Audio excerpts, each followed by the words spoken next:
আমি বাংলাদেশের চট্টগ্রামের কোর্টে চিন্ময় প্রভুর আইনজীবী। আমি সেখানে গিয়েছিলাম, নাজেহাল হয়েছি, তারপরেও মামলাটা শুনানি করতে পারিনি।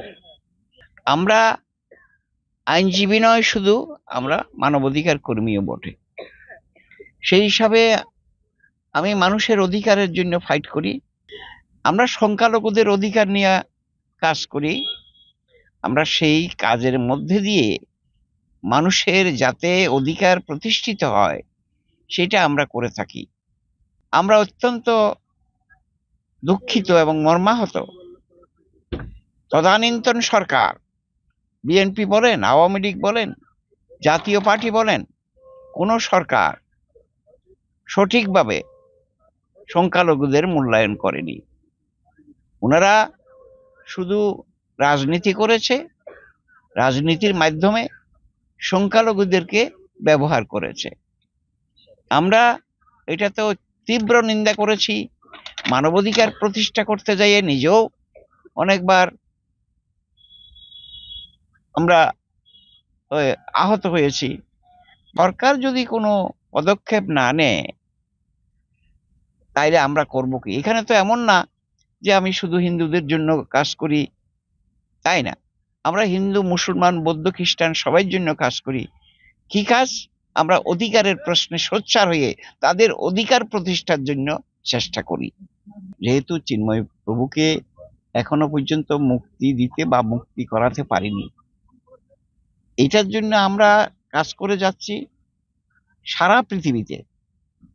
অধিকারের প্রশ্নে যেহেতু আমরা সোচ্চার, আমরা এটা করব। কিন্তু বর্তমান সরকার এখনো পর্যন্ত যে সমস্ত কাজগুলা করছে আমরা সেগুলা সঙ্গে একমত হতে পারিনি। আমরা চাই হিন্দু মুসলমান সবাই মিলে একটা কোএক্সিস্টেন্সের মাধ্যমে আমরা মানুষকে উপকার করতে।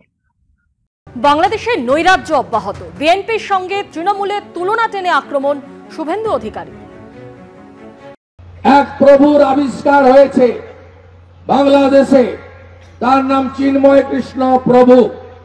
তিনি বৈষ্ণব এবং ইসকনের একজন প্রচারক।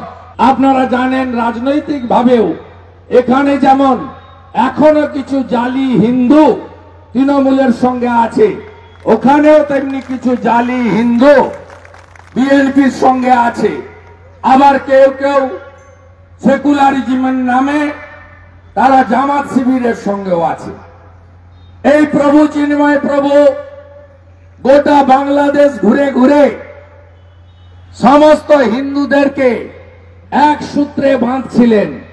চট্টগ্রামে কয়েক লক্ষ মানুষের সমাবেশ, রংপুরে কয়েক লক্ষ হিন্দুদের সমাবেশ, জয় শ্রীরামের ধ্বনি এবং ধ্বজের উত্থান ঘটিয়েছেন। তাই সেখানে মৌলবাদীদের সরকার, মোল্লা ইউনুসের যে সরকার, জামাত এবং মৌলবাদের সরকার, জঙ্গিবাদের সরকার, সেই সরকার তাকে গ্রেপ্তার করেছে, অন্যায়ভাবে মাসাধিককাল জেলে আছেন। তাই আমাদের এপারে সমস্ত হিন্দুদেরকে ঐক্যবদ্ধ হতে হবে। এপারে যে সরকার আছে মমতা ব্যানার্জির নেতৃত্বে, এই সরকার মুসলিম লীগ 2, এই সরকার তোষণের সরকার। এই সরকারের আমলে পশ্চিম বাংলার হিন্দুরা কেউ শান্তিতে নেই। আমি মায়ের কাছে মাসির গল্প কি করে করি।